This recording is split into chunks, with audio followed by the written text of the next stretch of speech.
What if every man could marry 100 women? I mean, just imagine that. Not one, not two, but the 100 wives. That's not just a harem, that's a logistical nightmare with a legal framework. It's like turning every man into a one-man rom-com with a cast of dozens, or a personal reality show where the drama never takes a commercial break. But let's not stop at the surface chaos. Oh no, we're diving deep into the absurdly fascinating rabbit hole of what this would do to society, relationships, housing, the economy, and maybe even reality TV. So first, the obvious question, why 100? Did someone just watch too much anime? Or is this a wish fulfillment fever dream turned policy? Either way, if the world suddenly flipped a switch and said, congrats, every man is now entitled to have up to 100 wives, we'd be rewriting more than marriage laws, we'd be rewriting human civilization. Imagine the wedding industry.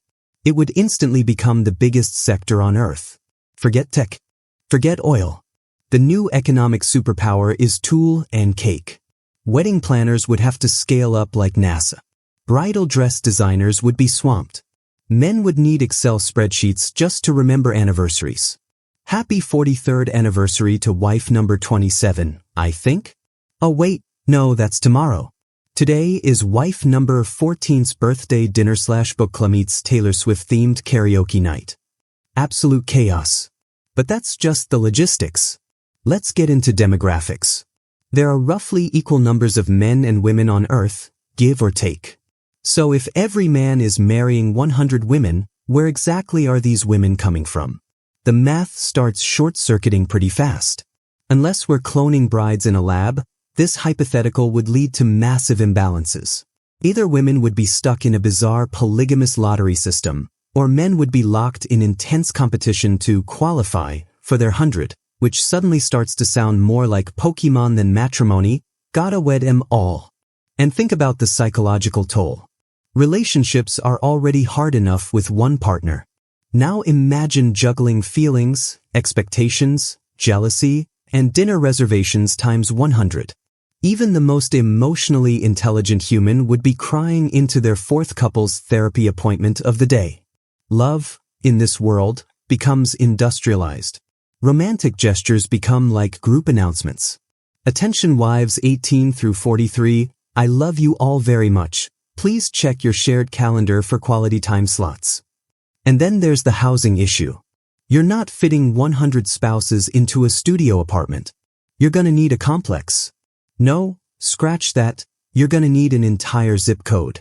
Urban planning would be flipped upside down. Suburbs would become spousal campuses. Family dinners? They'd look like food truck festivals. And the in-laws. Oh Lord, the in-laws. You'd have to memorize 100 mother-in-law names, 100 sets of birthdays, 100 family traditions, and oh yeah, probably 100 different opinions on how to load the dishwasher correctly. It'd be like being a contestant on a game show where the prize is stress. But let's go deeper. Cultural norms would warp. Monogamy? Obsolete. Marriage traditions? Blown out of the water. Valentine's Day would need a 3-month window just to fit everyone in.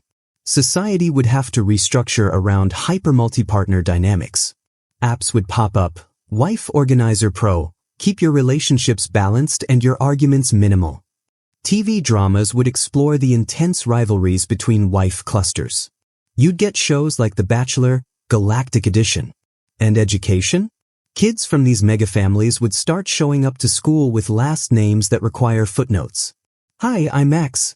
Wife Cluster D, Child 7 of 32. Genealogical charts would look like spaghetti. On the flip side, maybe we'd see women forming collectives. Sister wives becoming not just co-wives, but co-leaders, co-managers, maybe even CEOs of domestic life. Think the Avengers, but it's a council of wives running the whole show while the husband's just trying to remember where he left his car keys. Or maybe men wouldn't even survive the emotional stamina required. 100 relationships? Daily emotional check-ins times 100? How are you feeling?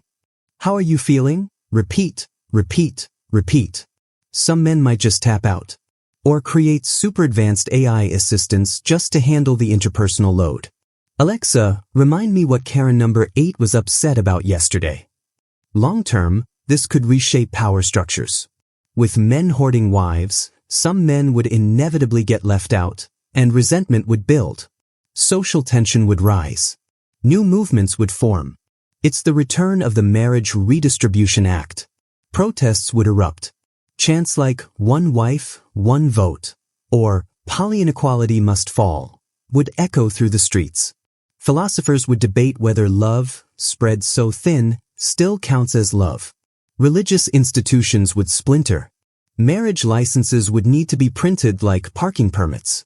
And kids growing up in these hyper-polygamous families would either become ultra-adaptable or deeply confused every time they try to explain their family tree at school. All this to say, sometimes when we explore wild hypotheticals, we end up discovering very real truths. Like how complex love is, how human connection doesn't scale like a business model, and how, deep down, most of us crave something simple, to be seen, known, and loved, not by 100 people, but by one person really well. So, what if every man could marry 100 women? The world would change. Dramatically. And maybe not for the better. But hey, that's just one version of the story. What do you think would happen? Would humanity crash under the weight of emotional overload? Or would we find strange new ways to adapt? Let us know in the comments, and don't forget to like, subscribe, and imagine weird with us next time on What If Factory.